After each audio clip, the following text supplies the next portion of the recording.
Hello, my amazing friends. This is Katy Gostaspi, and here is chapter 1, read by myself, of my latest book. Long time in the works, not because the content wasn't there and ready to go, but because I was just a little nervous about sharing it. This book is called Emotional Resonance Factor, A Portal to Self-Love in 4 Steps. And I wrote it because I was really looking to support humanity in the professional sector, to be more self-expressed, fulfilled, successful, the better version of themselves, each executive and each person. I can't work with everyone else as their executive coach and their consultant, and I wanted this for everyone. Specifically, it's almost like my love letter to women professionals, because I think as a woman professional to another woman professional, supporting women professionals allows everyone in the corporate world to flourish and grow. And then the home life is better too. So it's a win-win. So here's chapter 1. Literally read to you from the screen, fresh off the presses, and I hope you enjoy it. Chapter 1, Confused and Unsteady. As a child growing up in Iran, even being a minority religion as Zoroastrians, I remember an easier childhood than most. We had money by the time I was born. My parents, older sister, and I lived close to my grandparents, and we had a full and busy life as a family. I recall the fun and festive Persian New Year's, Nowruz, filled with sweets, new clothes, and a beautiful springtime in Tehran. I recall a weekend at my grandmother's and grandparents' estates in Fasham, just on the outskirts of Tehran. Growing up in Iran was great, until one day it wasn't. Some may say that's where the root of my traumatic experiences started. I'd say there was some everyday family trauma before the unrest in Iran started, but nothing like what happened in 1979. Overall, the 1979 political revolution was confusing to me as a young child. I had the same thoughts any 6-year-old would have. I didn't understand that everything was politically motivated. What I did understand was the idea of peace versus unrest. I simply didn't understand why people couldn't get along. I didn't like the fear I felt watching my parents and extended family talk about what was to come. My parents were arguing more than they felt the stress of what was to come. I felt lost and unclear. As a 6-year-old, I felt scared, not knowing if I'd be taken care of. The Iranian Revolution started in 1979 when I was 6 years old. I remember hearing my parents and grandparents discussing what we should do. The belief was that all the political unrest would die down, quote unquote, soon. Little did we know soon meant some version of, quote unquote, never. My family decided to send me, my mom, and my grandmother to the United States to stay for 2 weeks with my mom's 2 brothers in Indiana. My older sister was already abroad and had stayed there since our previous visit the year before. My dad stayed at home in Iran. After all, he had a career and we had multiple homes to protect.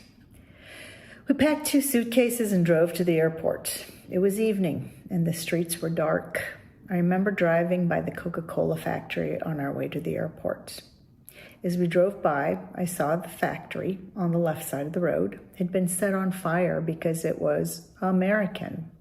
The fire was blazing hard as we drove by on our way to the airport. I was terrified and confused. I had never been that close to a large fire. Where were we going? Why was the world on fire? Why wasn't my dad coming with us? As a scared and confused 6-year-old, I had so many questions and no one was giving me answers. My dad had spent over 10 years growing up and attending university in Germany, so he was fluent in the German language.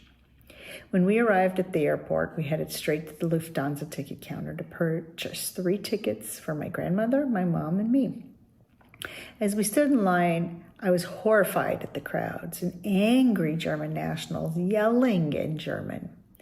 I would later discover that these German nationals were yelling because they wanted to get out of Iran, given the unrest. When we got to the front of the line at the ticket counter, my dad conversed fluently in German with the ticket agent to get us on the next flight out of Tehran through Germany to the United States. After we purchased the tickets, there was yelling by those in line behind us at the women working the Lufthansa ticket counter. Why were they yelling? Why was everyone so angry? My dad would later translate for us what was happening. It seems we had bought the last 3 tickets on the final flight out of Tehran that night. The people in line behind us were angry German nationals, protesting that it wasn't right to allow 3 Iranians to buy tickets out of Tehran when they, being German citizens, wanted out of Tehran on their own national airline. My father further translated that the Lufthansa gate agent responded to the angry crowd in line behind us. She said that she was following the rules to be fair. We had been next in line. That was my first conscious experience of discrimination. For years, I couldn't tell that story without tearing up. I was emotionally moved, not just because we were discriminated against by the people in line behind us. I was emotionally overwhelmed by the fairness and honesty of the German gate agent who sold us the tickets. I often wondered what my life would be like today if the German gate agent hadn't been fair, or if they'd actually run out of seats when we got to the front of the line. Little did I know how my life would change forever, being displaced as a refugee in a new foreign country. Little did I know of the changes, struggles, lessons, relationships, and the journey that was coming my way. Being an immigrant on its own may have been the largest and most traumatic experience of my life. I rarely felt like I fit in. Before moving to the U.S., I was a more self-expressive, fun kid. I used to love talking and entertaining my family. Even then, a common theme in my life was the pain of being misunderstood. I always felt I was so much more expressive than the rest of my family. What was wrong with laughing, dancing, and putting on plays? Why was it not okay to speak up? Somewhere around 3 years of age, I remember consistently being told to be quiet and to sit still. But I had so much to share and so much fun to express. Why was it that I wasn't allowed to self-express? Didn't they understand how important it was for me to share who I was? I felt frustrated and confused. I started dimming my light as a childhood response to my mom and sister. It was my decision to make, not my mom nor my sister's quote-unquote fault. They were not harming me in any way. At that time, being 3 years old, it felt like the right and only decision I could make in order to ensure they both would want to keep taking care of me. Looking back, no small child would choose otherwise. Dimming my life left me feeling safe. It also left me feeling very alone and neglectful of my own needs and desires. Being a child new to the United States, I felt awkward and different. Different is a very sad place to be as a child. No child wants to be different. Different equals excluded, which feels lonely. I remember it almost felt intolerable. This process of not fitting in led me to dim my light even more. I didn't want to make others around me feel stupid or bring attention to how different I looked or how differently I approached life. So I kept my capacity and self-expression to myself. I played along to fit in and make others more comfortable around me. This process made sense to me as a 6-year-old in a new country, facing trauma and turmoil, internal and external. It served a purpose. Flash forward 40 years, 2 gurus, countless self-improvement courses, and several therapists later, I came to realize that the 3 to 6-year-old me was still dominating my 40-something years with this process and mindset. Being misunderstood and frustrated continued. Because I had short hair as a child, everyone used to mistake me for a boy. This would really make me angry. When I was 5 years old, I got my ears pierced. Once my ears were pierced, when anyone mistook me for a boy, I was quick to speak up for myself, lamenting, "I am not a boy, I am a girl. Can't you see my earrings?" Adversity has become one of my greatest teachers and one of the best accelerants of my life and goals. Like most others, I used to detest adversity. The friction that came about because of adverse circumstances and people would be too much for me to handle. That was the case until one day I did a complete reframe on the subject. Most of us have gone through our fair share of adversity. We could all write volumes of books on the subject, in fact. Nothing prepares you for adversity like being uprooted from your life and home and starting over again in a completely different foreign place without knowing the language nor customs. Being an immigrant eventually taught me to be flexible and find comfort in being different by seeing myself as special in my own eyes. Not fitting in was an odd experience, to say the least. Not only was it confusing to be in a new place, but it was unsettling to find that everything was different. New language, new foods, new customs, new environment, new bed, new everything, most of which I knew nothing about. The first time I tasted peanut butter, I was shocked and disappointed. Every kid at school seemed to be in love with peanut butter and jelly sandwiches. I was sure peanut butter would taste amazing, and it didn't. I wanted to fit in, but I just hated peanut butter as a kid. It was impossible to swallow. Madness. Fast forward 40-some years later, and I love peanut butter. The shift I experienced with peanut butter could serve as a good metaphor for my evolution as an immigrant. I remember the day a few months after being in the United States that my mom and sister decided it was time for me to start first grade. I remember being taken to elementary school and being put into Mrs. Off's first grade class. I can still vividly see in my mind's eye the door to the first grade classroom being closed behind me, leaving me all alone with my new classmates and teacher. There was a small window in that door. I recall looking back towards the door and seeing my mom and sister staring into the room through the tiny window. They looked so worried. I was so worried. With my eyes, I communicated disbelief that they were leaving me alone with these strangers who spoke a different language. I remember sitting down at my new desk in class. Suddenly, class started with all the kids jumping out of their seats and putting their hands over their hearts. They all started to mumble the same words in unison. I was so confused. I couldn't even ask anyone in class what they were doing because I didn't speak English. Later, I discovered they were all reciting the Pledge of Allegiance. Mrs. Off tried her very best to teach me her last name. She would say her last name, quote unquote, off, and then switch on and off the lights in the classroom. At first, I had no idea what she was trying to convey to me. Why does she keep turning the lights on and off? Was it ever going to get clearer and easier? The notion of not fitting in just continued for me as a kid. Growing up in Indiana was a blessing in many ways. Midwesterners are kind and open-hearted. But kids are kids, and when you don't look like all the other Indiana kids, you feel bad, and the other kids can make you feel even worse. I remember always being pulled in opposite directions. On one hand, I loved being an Iranian, the food, the language, my family. On the other hand, I felt a need to be like the other kids, to be liked and wanted and feel worthy. I certainly didn't look like them. I didn't have blonde hair and blue eyes. In fact, I had dark hair and dark brown eyes, and my skin color was olive.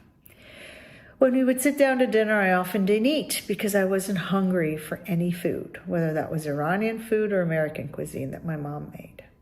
When I didn't eat Iranian food, my father would often say, "Katy's now American and only wants to eat hamburgers." I remember the sense of rage I felt inside every time my dad said this. I would counter back, "I am not eating because I am not hungry." I was angry that he was accusing me of losing my culture. That feeling didn't leave me for decades. I remember my first experience with being bullied for being different. I was in first grade. A girl named Julie didn't like me. She was tall, blonde, and scrawny. Julie came from a broken home. I remember her cornering me at school by the bathroom door. She blocked my path to the bathroom and told me I wasn't allowed to go to the bathroom. I cowered down to her. For years, I would run that scenario repeated me in my mind. And in my mind this time, I would stand up to Julie and not be bullied. Oh, how I wish I'd done so. Another time we were playing outside, and Julie came up to me and punched me hard in the stomach. I lost my breath. I also lost my faith in humanity a little bit that day. Plus, I started to develop an unconscious dislike for those named Julie. To this day, I think about Julie and wonder where she is and what she's up to. To this day, I marvel that even at that young age, females have a propensity to be unkind to other females just because of differences in appearance. This pattern continues as we grow up. If we can't be represented fairly in the workplace with men, we'll have to climb over each other women to ascend to our rightful place. It didn't help either that at home I was treated with kid gloves. The circumstances of my birth made it so my mom and older sister would smother me constantly under the guise of love and doting. My sister had really wanted a playmate. She made it very clear to my parents that she wanted and was waiting for her baby sister. My mother had suffered many miscarriages after having my sister. It wasn't until she was pregnant with me that she was put on 7 months of bed rest until I was born. 7 months of bed rest. I can't even imagine what that would be like, nor can I imagine what that did for upping the stakes on me coming into this world and ensuring me sticking around in good health. I was a cute kid. I was also a frail kid. Or maybe I was raised to be frail. Regardless, my sister had wanted a companion, not competition. I had 2 mothers, given that my sister was almost 9 years older than me. I remember the first 8 years of my life being marked by high fevers and constant colds. My earliest memories are about running away from my mom and all the others she had enlisted to get me to eat. I just didn't want to eat, ever. My ribs stuck out, my arms dangled next to my skinny body, and my stomach was huge, just like my eyes were. I resembled one of the starving children in Africa you see in fundraising commercials. Aside from wanting to prevent me starving to death, my mom probably wanted me to eat so people didn't think she was starving me on purpose. While some may think I loved the attention I got being chased to eat daily, I hated it. It was very traumatic. Even as a child, all that attention struck me as obsessive and overbearing. Why did I need to eat if I wasn't hungry? Wouldn't my body tell me somehow if I really needed to eat? Even back then, I had a sense of what wellness and harmony meant for me as an individual. The doting continued. Standing at the bus stop on those cold Indiana winter mornings wasn't the same for me as for other kids. My mom would come with me to ensure I was bundled up well. I stuck out like a sore thumb for sure. First time I saw the movie A Christmas Story, I was reminded of my own winter experiences growing up in Indiana. I hated not being allowed to stand at the bus stop like all the other kids who barely had a hat on, much less had their mother there with them. I even remember one kid who would come to the bus stop with wet hair. In 10-degree weather, his hair would literally start to freeze on his head as we waited for the bus to arrive. Even as a kid, I was very empathetic, picking up on others' emotions and trying to be the peacemaker. I remember our first year in the United States was very emotionally challenging for my parents, having to leave behind all their wealth, family, careers, and life to start over. They used to argue often. As a child, I couldn't discern whether these arguments were all part of the process of starting over. I remember getting so scared when my parents fought. It was bad enough being in a new country, not speaking the language, and now my parents were fighting a lot. Nothing in my life felt stable nor safe, so I took it upon myself to make them stop fighting. Sometimes that meant intervening, Most often it meant hiding and praying in the way only a 6-year-old knows how to do. None of my tactics seemed to work. I felt more awkward, afraid, lonely, and muted. I was starting to lose my light. I was also starting to anticipate everyone else's needs and then trying to meet their needs before my own needs. Looking back, it was the only way I knew, as a 7-year-old, how to manage my life and stay safe in my own world. This eventually turned into a programmed pattern for me where I didn't want to rock the boat with anyone close to me because it was always better to not rock the boat and not create conflict than to speak up and express my needs and desires. But my earlier years in the United States weren't all sad. There was a lot of joy and novelty too. Because we left Iran with 2 suitcases, thinking we would only be in the United States for 2 weeks, when we decided to stay in the United States, I didn't have any of my toys, much less much clothing. I remember that first Christmas. I was so enamored by the idea of a Christmas tree. I was even more in awe of the fat, jolly old man dressed in red who brought me toys. I remember my uncle dressing up like Santa and handing out gifts. It was truly my first experience of joy in the United States, given all the trauma that we had endured and all the challenges and trauma yet to come. I remember my mother not wanting to buy a Christmas tree, despite all my begging and pleading. I wanted twinkly lights and a tree. After all, we weren't Christian, and that was my mother's reasoning. My grandmother convinced her daughter otherwise. My grandmother reminded my mom that as non-Muslims, we had spent a lifetime in Iran having to mourn with the Muslims. Now it was time we celebrate with the Christians, especially if I, as a little girl, got some joy from doing so. I've had Christmas trees since Christmas of 1979. However, that first Christmas tree will always remain a cherished memory of fitting into a new place and culture somehow. After that first Christmas in 1979, to the end of her life, my mother loved and celebrated Christmas with deep joy. We always managed to integrate our own Zoroastrian religion and customs during Christmas. While we put up a tree and even went to Christmas Eve Mass often, we also had classical Iranian dishes to go with the turkey. To me, that was the quintessential immigrant, flexing and adapting, yet keeping our traditions and culture. During this time of my life, I learned that my emotions were often painful. I learned that expressing my emotions was not always welcome, that being expressive in general wasn't always welcome. I was starting to learn that the only use for emotions was to trigger worry, which was the way I could stay in control and feel safe.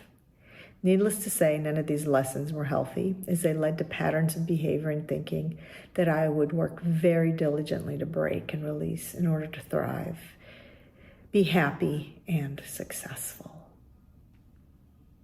Thank you for listening to Chapter 1 of my latest book, Emotional Resonance Factor, A Portal to Love in 4 Steps. I hope you enjoyed it. I would love your comments and commentary on what you thought. And I thank you for listening to my podcast, listening to this, and I look forward to the next time we get to connect. And I look forward to you reading the whole book when it is released and sharing it with others. Until then, I hope you enjoyed the sneak peek.